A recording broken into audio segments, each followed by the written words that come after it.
Alright, so as you guys know, I have been vegan for I think 4-something years now. And before, actually, most people ask me how I kind of jumped into plant-based lifestyle. Well, I think I watched one of the Netflix movies. I think it was What the Health and then Cowspiracy, and I had high cholesterol, I had high triglycerides, I was not feeling good, and I was actually eating paleo at the time. I think one of my friends was doing this and I was powerlifting, or I tried to powerlift, whatever I thought that was at the time in back in 2015, and I was trying to eat all the protein and I was eating a lot of meat. I think I got rid of dairy because it didn't make me feel good at all, but I was eating a lot of meat and fish, and I was still eating greens and plants. But because I got rid of dairy, I started making things with plant milk, and they actually taste pretty good, you know, like the protein crepes and protein muffins and all kinds of other things. My blood work really scared me though, and it really made me wonder if there is a better choice for health for me personally. So my vegan journey started from health. Only then, a couple years later, I was invited to Durham Veg Fest, Raleigh Veg Fest, Wake Forest Veg Fest, vegan festivals, after having competed in bodybuilding already and saw more of the need for veganism being for ethics, for the ethical part, and to decrease all kinds of suffering in the world. There is enough of that already in the world. A big part was environment also. I'm a civil engineer by education, so I'm a huge environmentalist. I try not to throw away things. I use rags, not paper towels. I try to eliminate waste, so the environmental part of not consuming animals, which, you know, not that they only suffer in the meat producing plants, they also produce a huge amount of methane, and it's just such a waste. Why would you feed water and food to an animal for a couple years to only then kill one animal and eat one animal when you can take this water and food and feed it to people? It did not make sense to me at all. So everything kind of fell together within a couple years, and over the years, especially after having competed for bodybuilding, I have had to find some vegan ways to get enough protein, because I was not gonna quit lifting, I was not gonna quit being strong and adept and healthy, and eating a high protein diet was just a no-brainer for me. So this is what I eat now to get enough protein and be able to build muscle and be able to progress in my powerlifting. Let's start with tofu. My favorite, firm tofu. This is a silken tofu. It has 4 servings per pack, 45 calories each, 1.5 grams of fat, 0 cholesterol, obviously. All of these things have 0 cholesterol, by the way, one of my favorite parts.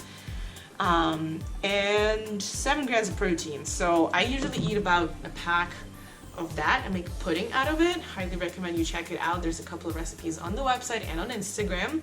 But it's pretty simple. You mix it with soy milk and your favorite flavors, such as you can throw fruit in it, you can throw cucumbers and make tzatziki, you can put some salt in there, you can put herbs. It can be whatever you want to be. It's tofu.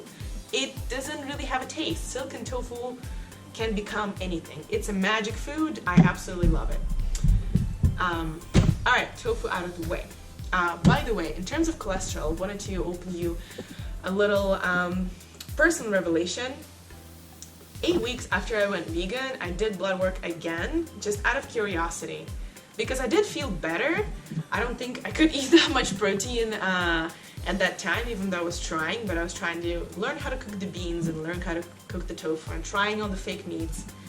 But I wasn't that good of a vegan cook then yet. But still, I eliminated animal products as much as I could over the period of probably a summer. So after 8 weeks of being pretty much 100% vegan, I did my blood work again and found out that my blood pressure, my blood cholesterol dropped, the bad cholesterol dropped 3 times, and the triglycerides did too. Everything was back to green, and I was borderline risk before then.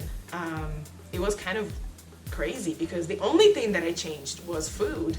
And it wasn't hard at all. Like, at first, I was trying to find out these products, but then, you know, in 2021, you do not need to. You can just Google high protein vegan foods, and they're there. Everybody's talking about them. They're at the store. They're so available. So use the resources available to you. Learn how to cook, or go to your favorite vegan restaurants and ask them for some recipes or for some tips and suggestions. I'm sure they would love to help you. Anyways, continuing with protein. PB2 or PB Fit. So if you love peanut butter, this one has 180 calories per 2 tablespoons. This one has 70. So essentially, instead of 16 grams of fat, you get 2. It tastes the same. You just add some water. It's in this powder shaped. See, mine's already almost out. I'm not a huge peanut butter fan, but I use it every once in a while, but I know most people in the US are. So if you are, how about you get some defatted peanut butter and save those calories for some fruit or for veggies, for more protein, or if you're cutting, just save those calories and lose the weight. Continuing, I think this is Vital Wheat gluten, which is what I make my seitan out of. Couple of recipes on the website. I'm not going to talk about what seitan is in this video. If you don't know what it is, shame on you. Seitan will come and punish you. TVP, this is texturized vegetable protein. It comes in these crumbles, typically made out of soy, and it is also not flavored, so you can make sweet things and savory things out of them. You can make granola, you can put it on yogurt, you can put it in soups and stews, you can make taco meat. Super versatile. I think it's gluten-free, but double check please. They do make TVP that also is soy-free. I think you need to look for it because typically it is made out of soy, but I think it exists. Sasha Inchi protein, actually my new favorite single ingredient protein. So it is some root from, I think, Latin America or Central America. And I was very surprised because it tastes pretty good just by itself. It is not as cardboard tasting and not as scratchy as pea protein or brown rice protein, which I also eat and like, and it's 80% protein, I think, or higher.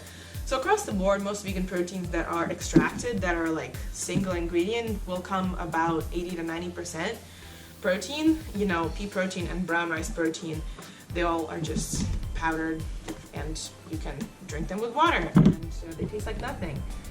You can bake with them, but whatever you put them in will come a little drier, unless you add like a little bit of fat or a little bit of pureed apple or pureed carrot. So anyways, you can probably cook with them. I typically cook with PB2 Fit and Vital Wheat gluten, and I think pea protein bakes fine. Brown rice protein, not so much. So experiment, see what you like, and you will get enough protein with all of these options for sure. I have hemp protein somewhere in the back, totally forgot to bring it here. It has a little more fat, a little more carbs because it comes from hemp seeds, right? But it is pretty good in terms of absorption, and it has a lot of micronutrients as well. This is another one that I get True Protein, which I think the discount code is Total Body Lab 10, and the Clean Machine Protein, for which the discount code is EGCMA. We'll put it right here. So those are the two brands that I really like. I really like the True Protein because of the flavors. They have like 10 different flavors, you know, from birthday cake to banana, cinnamon, swirl, muffins. My favorite is chocolate. They just have really great flavors, and it's 92% protein, not a lot of ingredients. And I also like Clean Machine because they have a lot of vitamins and nutrients in this one. They have a little bit more carbs, so 160 calories per scoop, 11 carbs, 20 grams protein, and 3 grams fat. They have chlorophyll, omega-3 fatty acids, B12, B6, calcium, potassium, iron. I mean, they have a lot of vitamins in here, so that's another reason why I like to take this one sometimes if I know I'm not going to eat a bunch of veggies that day. I'm just gonna take a scoop of this and know that with my multivitamin and this, I've had enough vitamins, and I'm not worried about my vitamin intake at all. My micronutrients are taken care of.